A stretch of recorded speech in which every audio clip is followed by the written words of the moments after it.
একটা সত্য কথা বলি, যখন টাকা থাকে না আমরা কাঁদি, আর যখন টাকা থাকে তখনও শান্তি পাই না।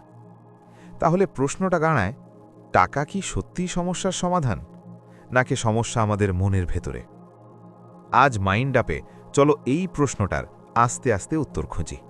টাকা না থাকলে কি হয়? টাকা না থাকলে আত্মসম্মানটা একটু একটু করে কমে, ছোট ইচ্ছাগুলো বোঝা মনে হয়, অন্যের সামনে হাসিটা ফেক হয়ে যায়। আমরা তখন ভাবি, যদি একটু টাকা থাকতো। এই যদিটাই আমাদের মনটাকে সবচেয়ে বেশি কষ্ট দেয়। কিন্তু টাকা এলে কি হয়? মজার ব্যাপার জানো, টাকা এলে প্রথমে স্বস্তি আসে, তারপর আসে ভয়। ভয়টা কিসের? এই টাকা যদি চলে যায়, এই টাকায় যদি সম্মান না বাড়ে, অন্যরা যদি বেশি এগিয়ে যায়, টাকা তখন শান্তির জায়গা না হয়ে চাপের জায়গা হয়ে যায়। আসল সমস্যা কোথায়? মাইন্ড আপের একটা কথা মনে রাখো, টাকা সমস্যা না, টাকা আমাদের মনের আয়না। যার মনে ভয় আছে, টাকা তাকে আরও ভয় দেখায়। যার মনে লোভ আছে, টাকা তাকে আরও খালি করে। আর যার মনে শান্তি আছে, টাকা তাকে বদলায় না। রাহুল একসময় বলতো, টাকা হলেই সব ঠিক। আজ তার টাকা আছে, কিন্তু ঘুম কম, বিশ্বাস কম, হাসি কম।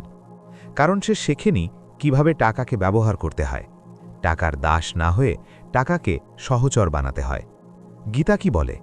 শ্রীমদ্ ভগবদ্ গীতায় শ্রীকৃষ্ণ বলেন, অসন্তোষ থেকেই অশান্তির জন্ম। তিনি বলেননি টাকা খারাপ, তিনি বলেছেন আসক্তি খারাপ।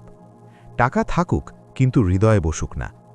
শান্তির তিনটে সত্য, প্র্যাকটিক্যাল। ১. টাকা লক্ষ্য না, মাধ্যম। টাকাকে যদি লক্ষ্য বানাও, তুমি কখনোই পূর্ণ হবে না। ২. তুলনা শান্তি মারে, অন্যের আয় জানলে নিজের শান্তি কমে যায়। ৩. অপ্রয়োজনীয় খরচ না, অপ্রয়োজনীয় চিন্তাই আমাদের বেশি দেউলিয়া করে।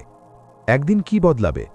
একদিন তুমি বুঝবে, শান্তি আসে না ব্যাংক ব্যালেন্স দেখে, শান্তি আসে নিজের সীমা জানলে, নিজের প্রয়োজন বুঝলে, নিজের সঙ্গে বন্ধুত্ব করলে।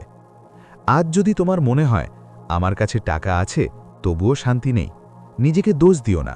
তুমি ভুল না, শুধু ভুল জায়গায় শান্তি খুঁজছ। এই অডিওটা যদি তোমার মনের ভেতরে একটা প্রশ্ন রেখে যায়, তাহলে কমেন্টে লেখো, তোমার কাছে শান্তির মানে কি? লাইক করো, শেয়ার করো সেই মানুষটার সাথে যে মনে করে টাকা হলেই সব ঠিক। আর এরকম মন ছুঁয়ে যাওয়া কথা আরও শুনতে চাইলে মাইন্ড আপকে সাবস্ক্রাইব করো। মাইন্ড আপ, যেখানে টাকা নয়, মানুষটা আগে।